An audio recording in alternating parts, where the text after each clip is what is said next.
me to the announcement of Vladislav Shcheslavskiy. He will talk about SPCImage software fishing information, which means more and better information from FLIM data. Vladislav, I'm handing over to you. Thank you very much, Wolfgang. So thank you everyone to attending this webinar.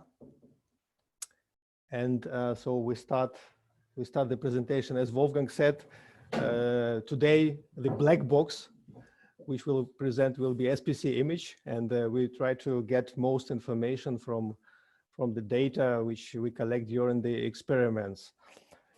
And okay, so here's a brief outline of the talk. So first I will talk about make an overview on the basic SPCImage functions which we have.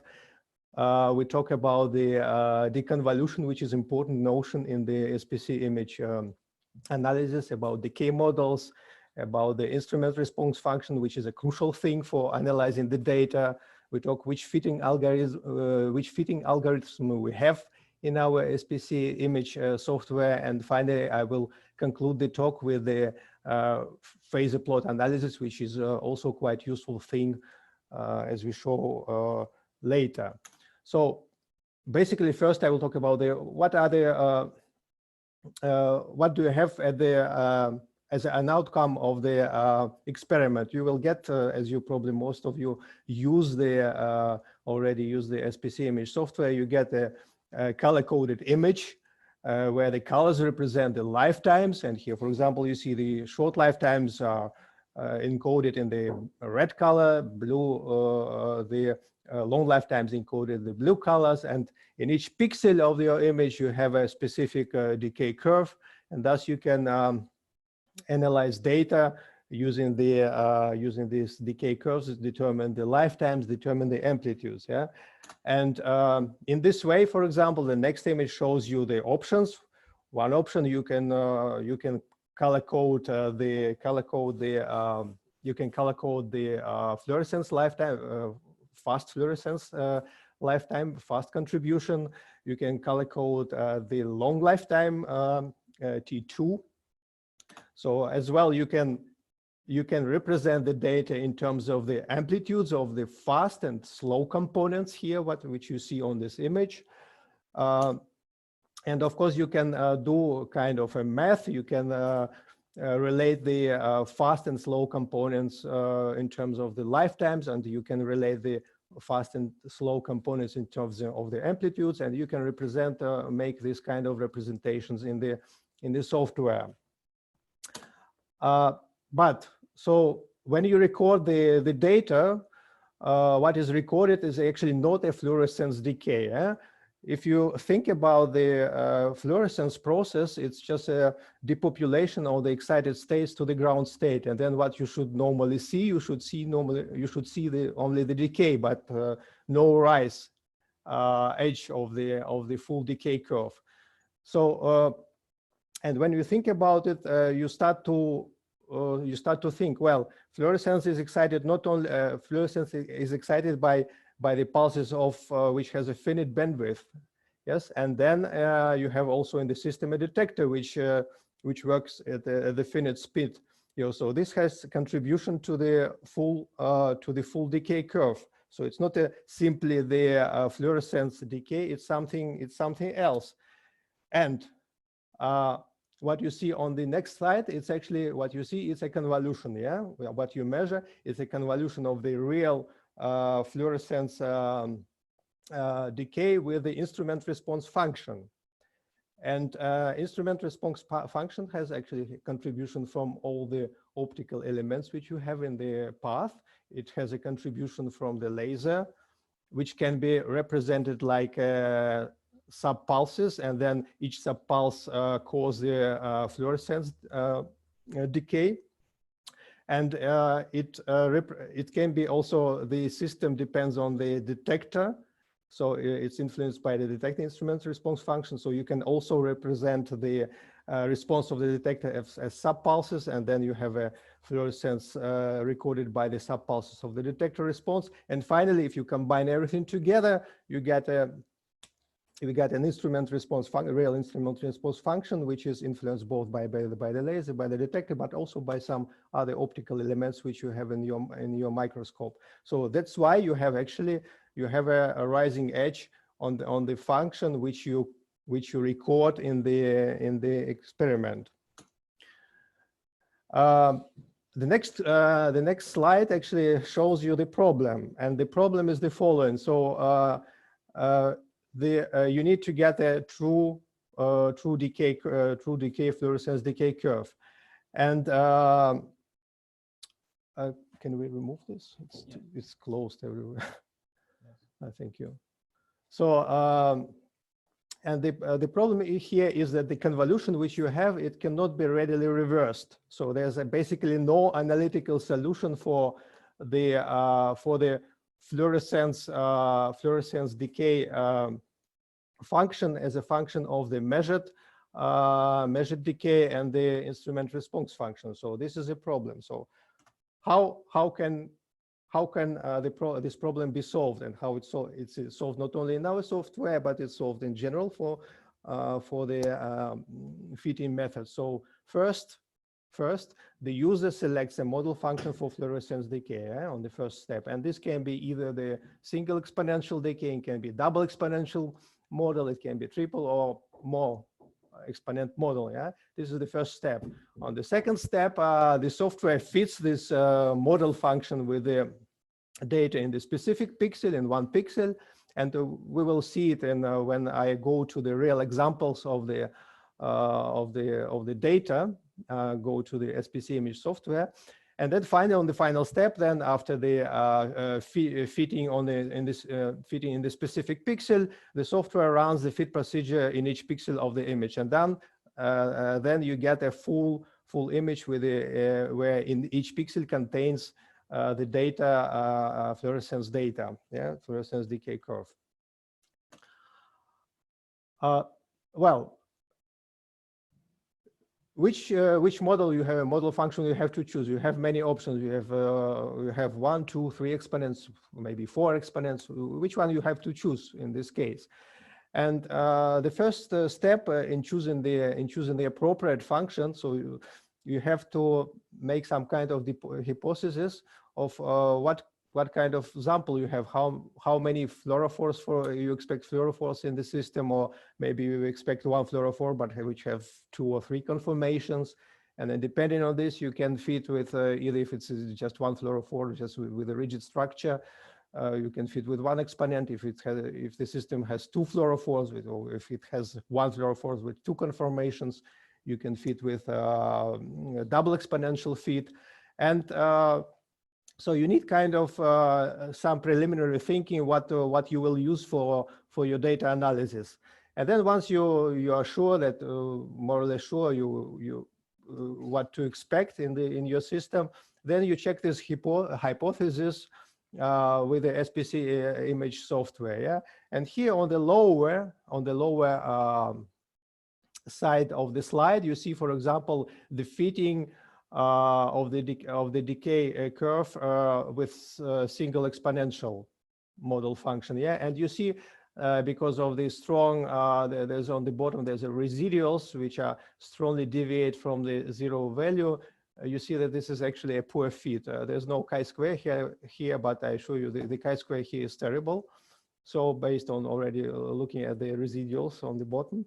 Next, you can try 2 exponential model function, and then of course you immediately get a much better fitting with a small systematic variations of the residuals around 0 and a small chi-square value.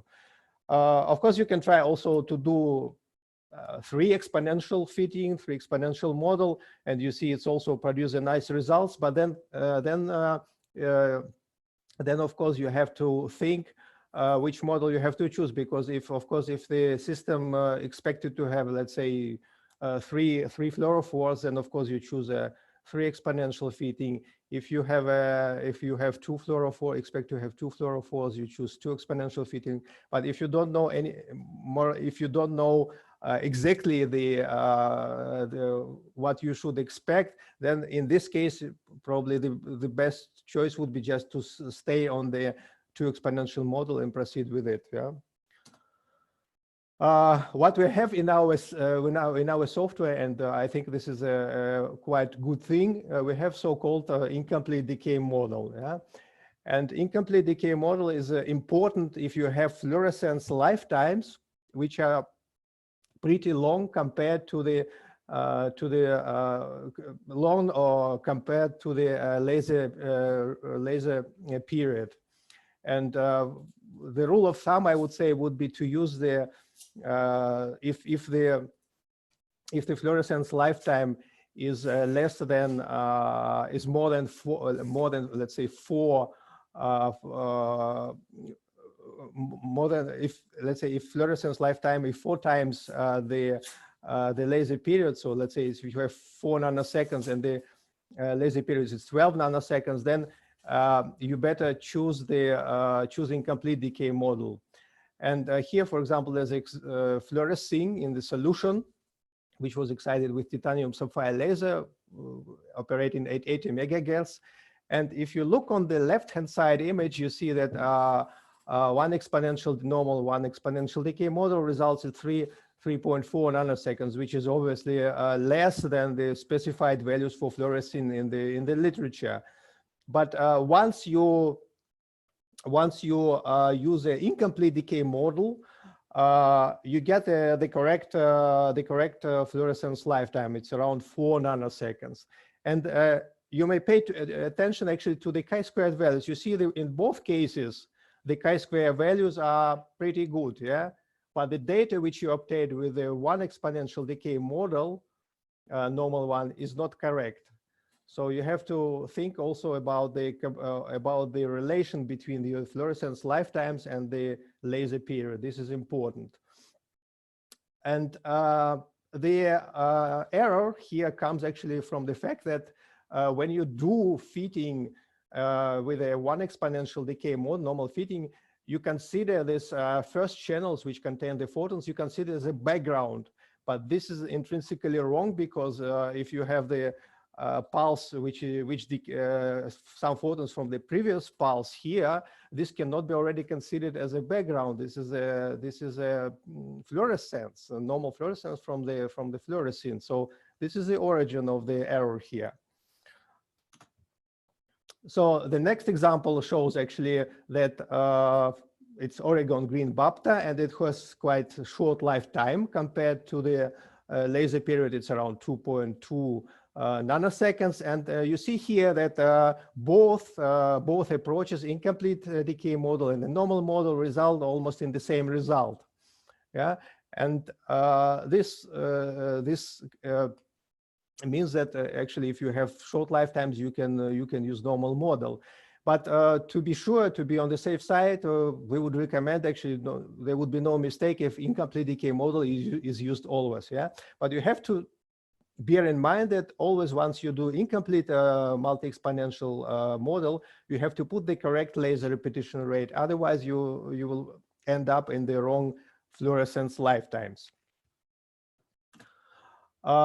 There's another model which was introduced in our software. It's called shifted component model, and the origin of this model was actually came from the fact that for example, in ophthalmology, people when they look at the autofluorescence from the fundus, this autofluorescence is contaminated with the fluorescence from the lens, which is in front of the fundus, and thus such a data is quite weird, and there are problems to analyze it. So then this model, which actually takes into account different optical path length for different fluorophores, was introduced in our software. And in this way, this autofluorescence from the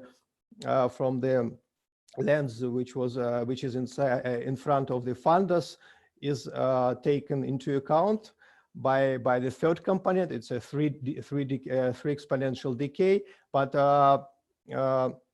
this component, once you calculate the mean lifetime, of course, you don't take into account this component. You just, the mean lifetime is calculated based only on the first two components. And this model works very well, and it's quite good for ophthalmic applications. And so what comes next to here in my talk, I would like to talk a little bit about the instrument response function. How do we define it? And there are basically two ways to introduce IRF in the modeling. Is one way is you measure it, and this is lots of people do this, but we should know that most of the measurements are done wrongly. Yeah? And why? The reason is that you don't get the laser cleanly back in the detection light path. You have always to take care about it's because it's blocked by the dichroic mirrors which reflect the laser and the filter. So you need to take care about that. You have only the laser, and you don't have any fluorescence coming from the optical path in your system. Yeah, and the natural thing would be to record IRF with the fast processes like Raman scattering, but it's a bit not convenient because Raman signal is pretty weak. But for example, sorry, what is this?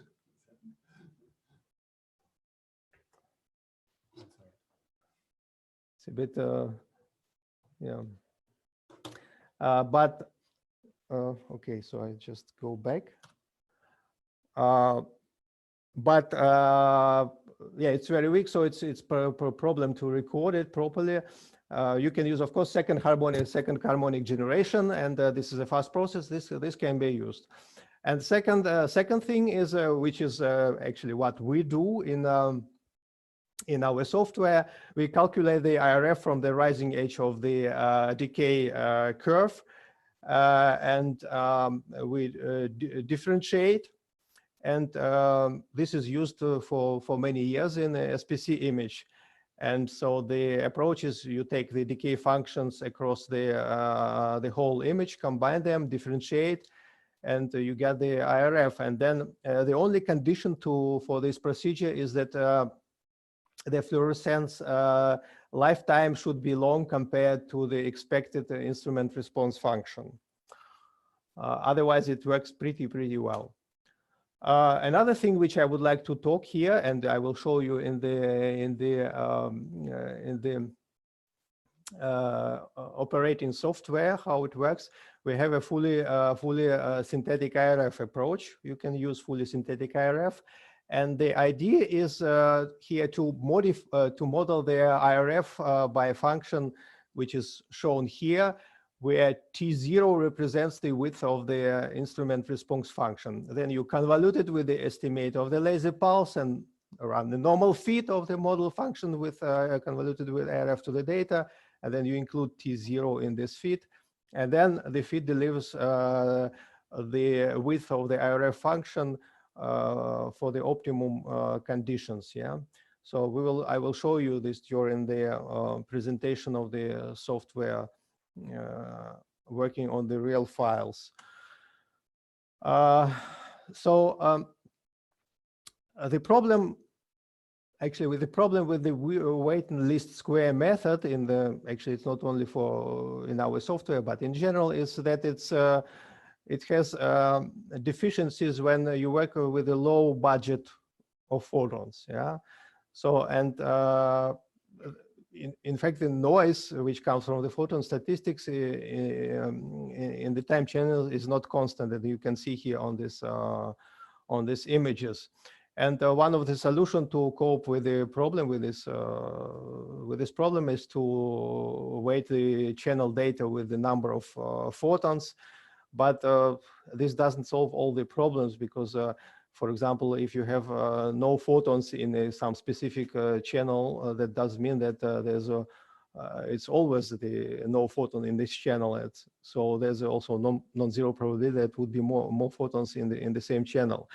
So, and finally, the final outcome of this thing is that for low number of photons, the least square feet is actually, in fact, it's biases towards the lifetimes with these smaller values here. Well, to somehow to cope with this low statistics, so low photon budget, one of the good things is to use, and it's implemented in our software, it's a so-called maximum likelihood estimation.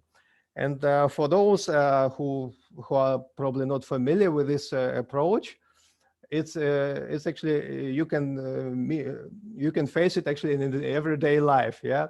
So, for example, I come to some city, to the city center, in the city which I don't know, some new city for me. I come in the evening to the city center, and I see a nice fontaine, working fontaine, and then I start to think that's interesting. So, does this fontaine work every day, or this is one hypothesis which I can have, or second one hypothesis, it can be that this fontaine works only one evening in a year, just when I come, and then that's the only day. And then in the first case, the probability that that the hypothesis one will be realized is just one, but on this the probability of the hypothesis that fontaines works only one evening in a year, and then I come and I see it, this probability is very low. It's 1/365. And the maximum likelihood estimation, it's actually says, well, choose the hypothesis which has the maximum probability. So choose hypothesis 1 in this case. And that's how it works in our software, this approach. So we have a decay after the maximum likelihood analysis.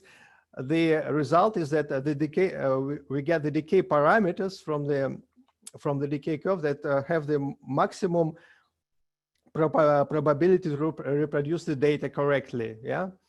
And the advantage of this MLE approach is that it has no systematic lifetime changes with the number of photons. It's very weakly, it doesn't depend on it because it takes into account Poisson distribution of the photons. And on the lower image here, what you see, this is maximum likelihood estimation. You see the bidding. When you do the bidding, you see eventually no change in the lifetime. From the left to the bin, from the left image to the right image, bin 0, bin 2, no change in the lifetime. But if you look on the weight and least square method, and you look at the bin 0 image and the bin 2, you see, for example, here on this cell, you see the change in the lifetime from the short lifetime to the long lifetime, from blue to green. So bidding in the methods of weight and least squares result in the change of the lifetime, which is actually no one wants this. Yeah. Next thing which I would like to discuss is how we can improve signal to noise ratio, and the simple answer here is actually collect as many photons as possible, but try to avoid photo bleaching of the sample. Yeah, and there, for example, for single exponential decay curve, the best possible signal to noise ratio is proportional to square root of the number of photons. But here again, the condition is that the photons should be fluorescence photons and not background, and then the IRF width should be much less than the fluorescence lifetime. Here, for example, for 80 photons, you have a signal to noise ratio approximately 9.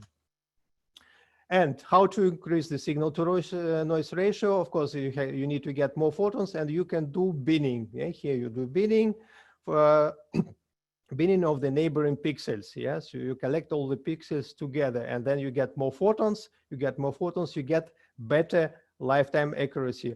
And if you see on the images here on the bottom, you see there's no binning. Then the binning 2. You see here no change in the lifetime. You can do also binning 4. You see a little bit decrease in the spatial resolution, but it's not significant compared to the first image. But what you have here on the last image here, you have a very good photon statistics, and you can determine very precisely the fluorescence lifetimes in your data. Sorry.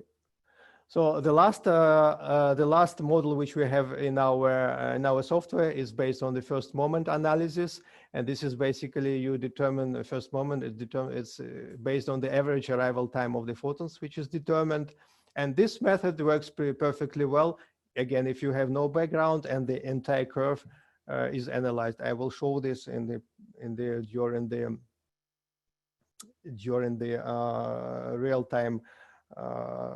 During the showing how the software works in reality.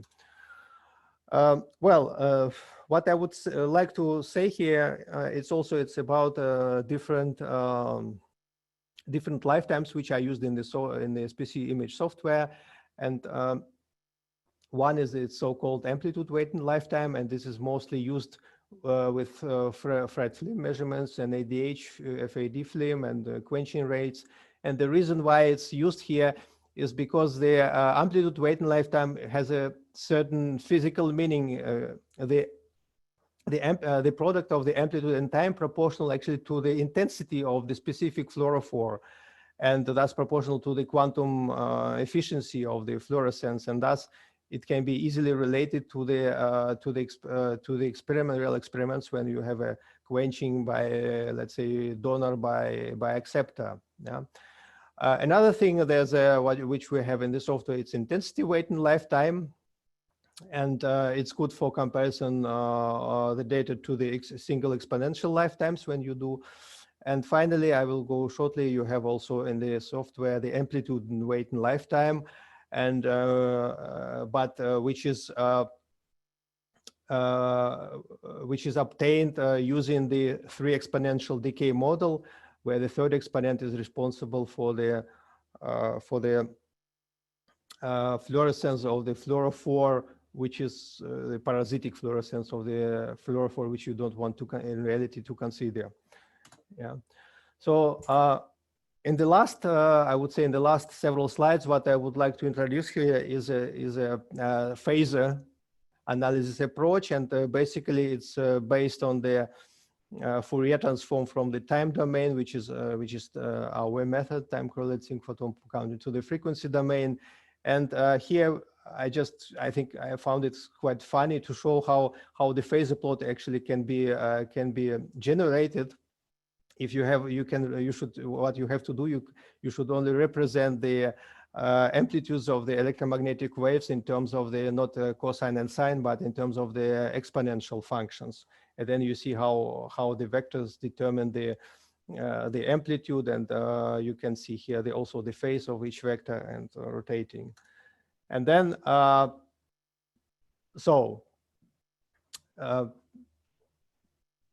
you have a data which is you have a data in the recorded in the time domain. You have a decay curve. How can you get to the phasor plot? And I found quite nice. I think it's quite nice example to which shows this transition. Like if you have a piano and you make an accord in one time, you have many sounds together, and it's kind of the sound is like this, yeah. So everything is together, and but if you want to know what is inside of this accord, then of course you have to decompose it into different sounds, and then you have something like this sound, and this decomposition is this decomposition of the accord into different notes. It happens the same in transition when you have transition from time domain to frequency domain. Yeah, it's mathematically it's just integral. Yeah, you have a fluorescence decay function in the time domain, and to get in the frequency domain function, you have just to make a Fourier transform. Yeah, here. So it's the same. And in our software, the phasor plot looks like this. So you have here, it's example of the molecules, of the cells which were expressed with donor and acceptor. And some cells have only donor, and these blue ones, and they have the longest fluorescence lifetime, as you see on the histogram of the distributions of the lifetimes. Some cells has a lot of fret pairs. They are fretting, and you see these. It's in terms of the these are the fretting cells which has a lot of fret, and it has short lifetimes. And you see here that, and of course, this is some kind of an intermediate case. And you see this. You see this composition on this phasor plot. Yeah, you see areas where you have longest lifetimes. Then once you move here to these clouds, you see which are inside of this semicircle. You see you move to the shorter lifetime. These are actually interacting cells which have interacting donor and acceptor. Of course, you can make a decomposition of the data for different cells. If you select the cluster, you can see only the cells which contain only donor, or you can move the cluster and move to another area on the phasor plot, and you can observe only the cells which have only have some fret, but not with high fret efficiency. And of course, you can also see on the phasor plot area which contains on the pixels, which contains only the cells which have highly fretting donor and acceptor. So this can be visualized here. And what is useful in phasor plot, of course, you can easily with selecting a cluster, you can make a segmentation of the cells. For example, in this image, you see that by selecting this cluster, you selected the nucleus of the cells, for example. Yeah. Well, this brings me to the end of the talk about these specific functions which we have about what can be done. So now I will go to the real examples, and I have to open the files now.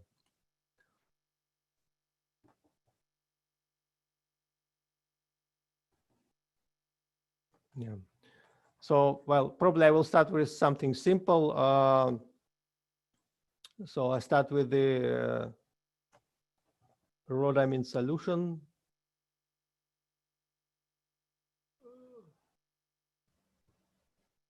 What is this?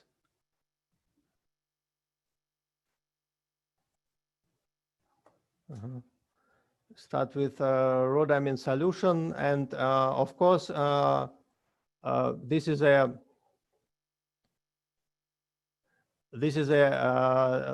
rho-diamine. It's 110, so it has also around 4 nanoseconds fluorescence lifetime, and here you can select how many components you can have. And for example, if you choose, let's say, if you choose 2 components here, you see that the lifetimes which you get, lifetime 1 and 2, they are pretty close. They are pretty the same. So it means that it doesn't make sense, and the chi-square doesn't change too much. Yeah. So it means that one exponential fit is works pretty well. So let's see what happens if I use the model, which is not now, it's used multi-exponential decay. Let's see if I use not multi-exponential decay, but incomplete, yes, decay. But I don't see here the well, first, wait a second. First, I will use moment analysis here. Yeah. So first moment. So you see, you determine on the average lifetimes of the molecules, arrival times of the average arrival time of the photons, and you get you have only one time here, no nothing else, no amplitudes, nothing, and you see you get something like lifetime 4.3 nanoseconds. And I think it's a pretty good thing because you get for doing weight and least square method, you have to feed the data and takes a lot of time normally if you have a lot of data. But here you can do it in one click. You get a very fast fast data about the mean lifetime here. So it's quite convenient, I think. So now I will return to weight least square and see how incomplete multi-exponential will change the data. So and then what I see here. So if I calculate and then pay to the attention to the lifetimes. Yeah, sorry, this is a small area. Maybe I use this one. So calculate decay matrix. Just put here. You should switch to MLE because you don't have the time. Yes. So now you see that's actually a very slow calculation process. Yeah. So what I want to it takes some time. Yeah. So what can we do? What we can do? We can choose not the weight and least square method, but we can use a maximum likelihood estimation. And for maximum likelihood estimation, it's implemented using GPU processing. Yeah.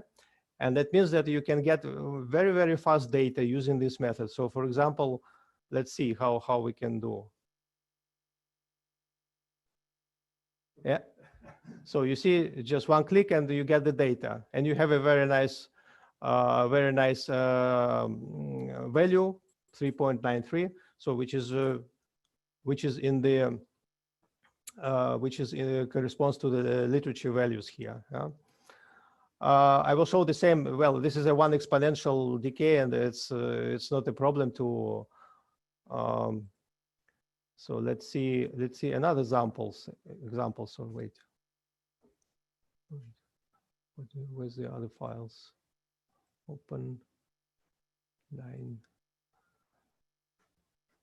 So talks. I open this. For example, well, this is a cells where it was recorded NADH, and of course here you need to have two exponential decay model. Yeah, here. So the A1 amplitude corresponds to the free NADH, which is not bound to proteins, and the long components correspond to the bound NADH. Yeah, it was specifically excited NADH. It's out of fluorescence imaging. And then, of course, if I show you here the same thing, if I start to go to, let's see, what do we have here? We have in the model, we have a weight least square. If I start, especially if I make a binning here, if I calculate the image, it will take ages now. Yeah, you see, it's quite slow. But if I decide to analyze not using weight least square, but maximum likelihood estimation method, yeah, with GPU, yeah, with GPU, this is very fast. Then let's see what happens now. So you saw how it was slow. Now I do this. Yeah, you see immediately how it works. It's a very, very fast processing, and you can get quite good data. Yeah, and very fast with chi-square almost 1. So now the next example I would show here is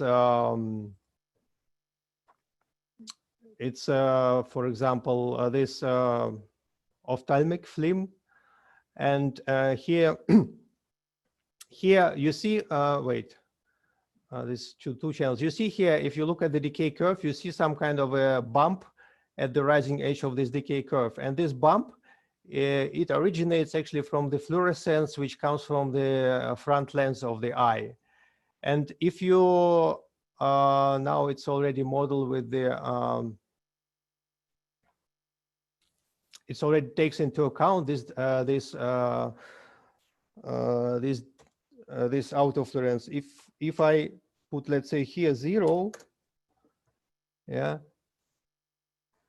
and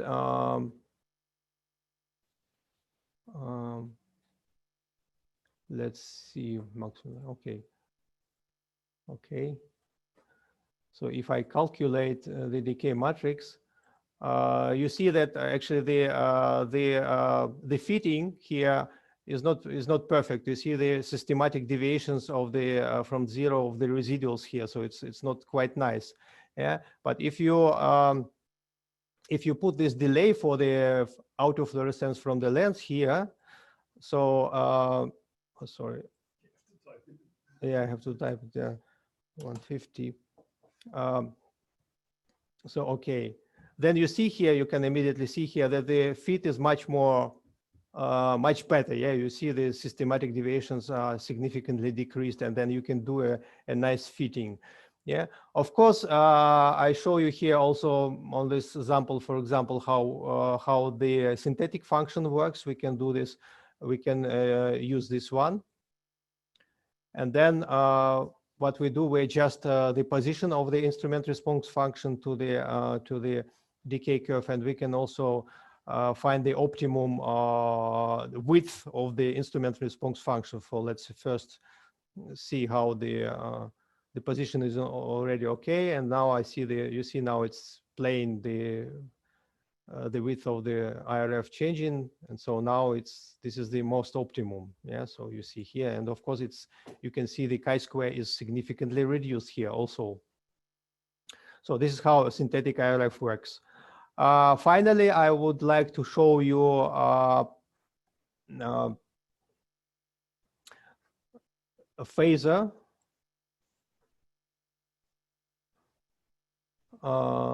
Use IRF from data file. So what is this?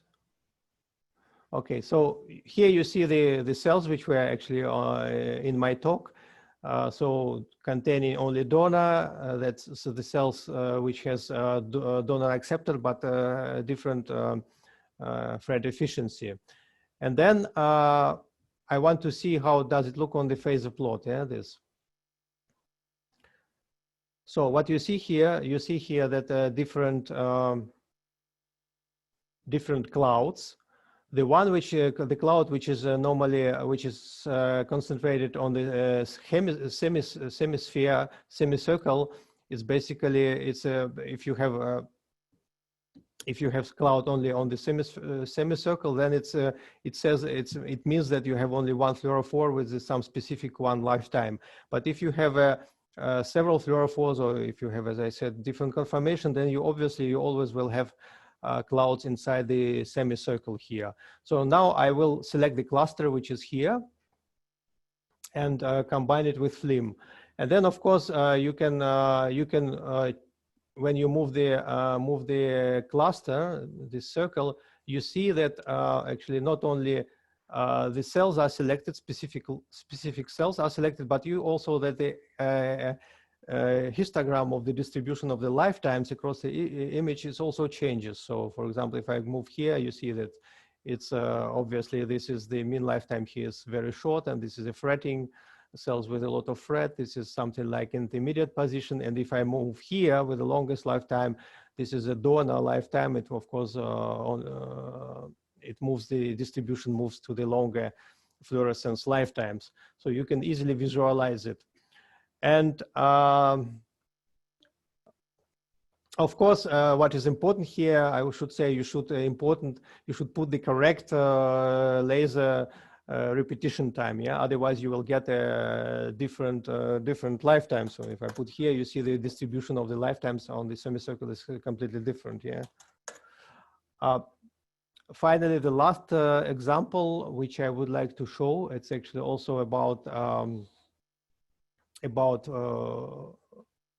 phasor plot here. Unfortunately, we don't have too much time. Is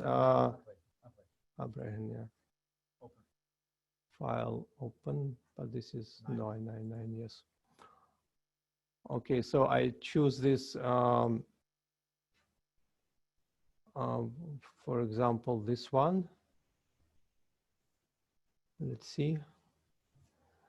Use from data file. Yeah, this is neurons here. What you see, these are neurons.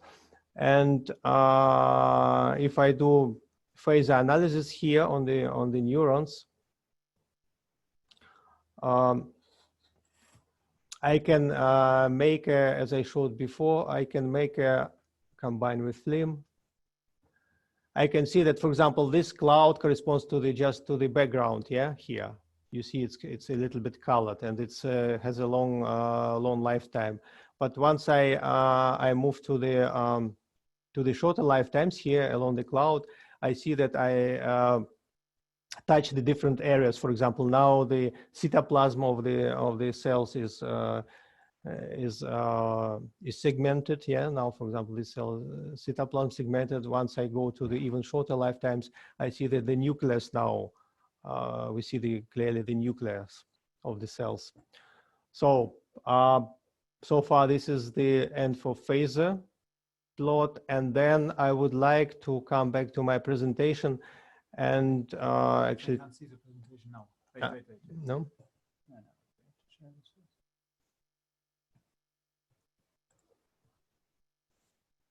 So I would like to go to the last slide for the presentation, and I would like you stay tuned because in our talks we will have soon a presentation of Dr. Steve Vogel from National Institute of Health, and he will talk more precisely, specifically about FLIM-FRET. He's a big specialist in FLIM-FRET.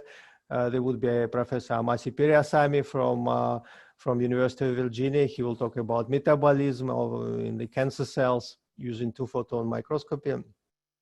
We have a presenter from Russia, from Privolsky Research Medical University, Marina Shermanova, who will focus on the tumor biology using this FLIM, fluorescence lifetime imaging and phosphorescence lifetime imaging approaches. And finally, we hope in the nearest future we'll have also Dr. Wolfgang Becker. He will talk about metabolic FLIM, more application-oriented talk. So, and at this end, I would like to thank you for your attention, and I'm open to questions, which, as Hoka said, can be sent via the chat here, and we will answer them, or it can be asked just online. So you are welcome